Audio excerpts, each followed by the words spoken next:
As we have discussed, socialization is a lifelong process. One interesting term is anticipatory socialization. This is where, as an individual, you look at others playing roles that you know that you are going to take one day or would like to take one day. So, for example, if you are a worker in an organization, you might look up at your superiors, your supervisors, and see how they are dressing, how they are acting, and how they respond to situations. And so what you're doing is anticipating taking that role someday. We call this anticipatory socialization.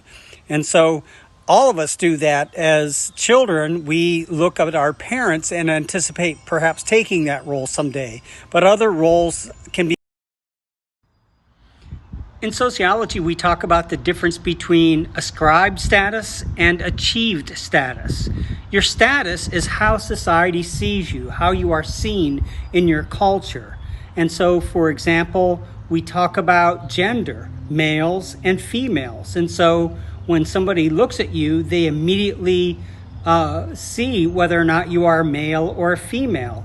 And if you were in an international airport, they would see what color your skin is, for example. My skin happens to be lighter, and I'm guessing your skin is a little bit darker. And so that's something people would see about you. I'm a little bit older, you're a little bit younger. So immediately when you see me, you see my status as an older person, and I would see your status as a younger person. So social status is how people see you, how society sees you. That's ascribed status. Here's more on ascribed status. There are many ascribed statuses. You didn't choose where you were born. You didn't choose the color of your skin. You didn't choose whether to be male or female. There's a lot that you didn't choose about your life. It is just how society and culture sees you. And so where you are born is not a matter of choice. What your gender is, in most cases, is not a matter of choice. And so that's the characteristic, that's the defining characteristic of an ascribed status, that they are given to you by society. Other ascribed statuses can be your health condition. So, for example, if you are COVID positive, that is just something that happened, and that is a status that you have that you didn't earn, but it was given to you by the disease. So, two kinds of statuses, ascribed status and achieved status. We've discussed ascribed statuses a bit. Now let's talk about achieved statuses. What you're doing right now is earning a certificate, another pathway to getting a degree. And so this is something you're earning. It's a status when you get it, but it will be something that you earn. Another example of that is getting married. Not everybody gets married. That's an achieved status, to be married. You achieve that. Another example of an achieved status would be getting a job and getting a promotion at your job. Those there are things that you achieved. Being an athlete is an achieved status. Not everybody plays football. Some people have to practice very hard and they get good at playing football. That's an achieved status. On the topic of ascribed status, I want to talk about a new term, and that term is stigma. A stigma is a devalued social status. And so we can talk about the process of stigmatization. Whenever you see an English word with ation on the end, it means the process of. So socialization means the process of being socialized into one's culture, an ongoing lifelong process of learning to be a member of your culture. And so stigmatization is the process of a culture defining a certain status to be undervalued or devalued. For example, being COVID positive in some cases can be a stigma. That is, people stigmatize being COVID positive. That's not good, but that's how it is. All statuses in a society or a culture can be stigmatized in various ways. Some are more stigmatized than others, and some are simply just devalued. The problem in most cultures is that it is those in power who can determine whether or not a certain status carries devaluation or stigmatization.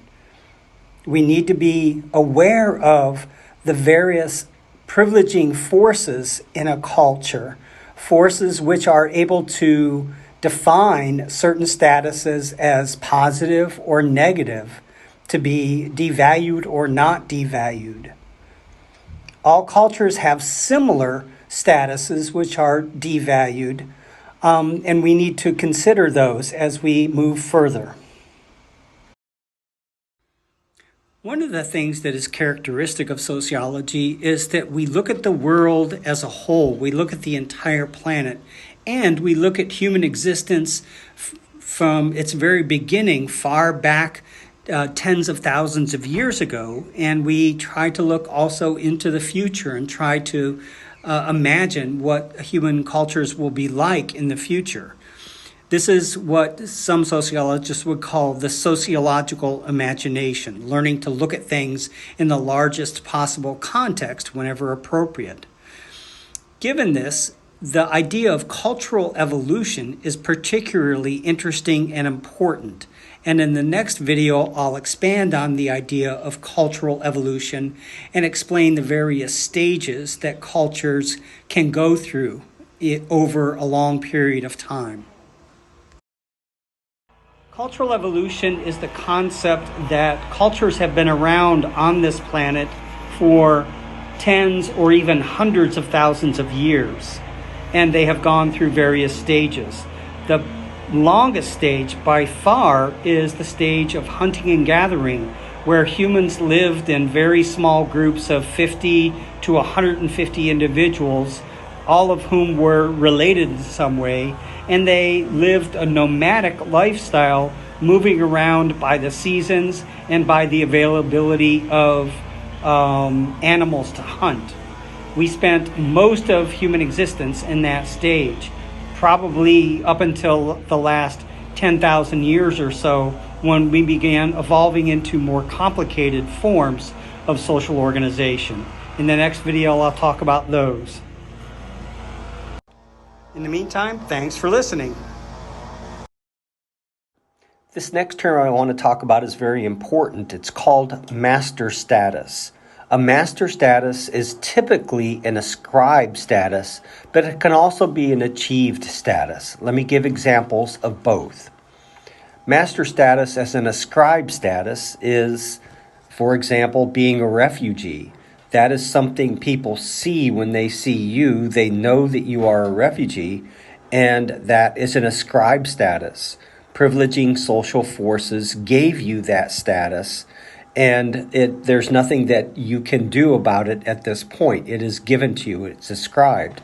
An example of a master status that is achieved is when I got my PhD, when I became Dr. Tom Arcaro. That was an achieved status. And in certain social contexts, that's my master status. I am Dr. Arcaro. So, master status is an important concept, and we need to understand that master status is how society is defining you. And so when they find out that I have a PhD, then people see me differently. When people find out that they only know my name, but they don't see my picture, they find out I'm old, they look at me in a different way. Society sees old people differently than they see young people. My age is an ascribed status. My PhD is an achieved status, and either of those can be my master status in certain social situations. And so in some social situations, people dismiss me as being unimportant because I'm old and I can't have an impact on society anymore. And so that's a negative social status. Master status is something that is given to you by the people around you. It is what they see first when they see you.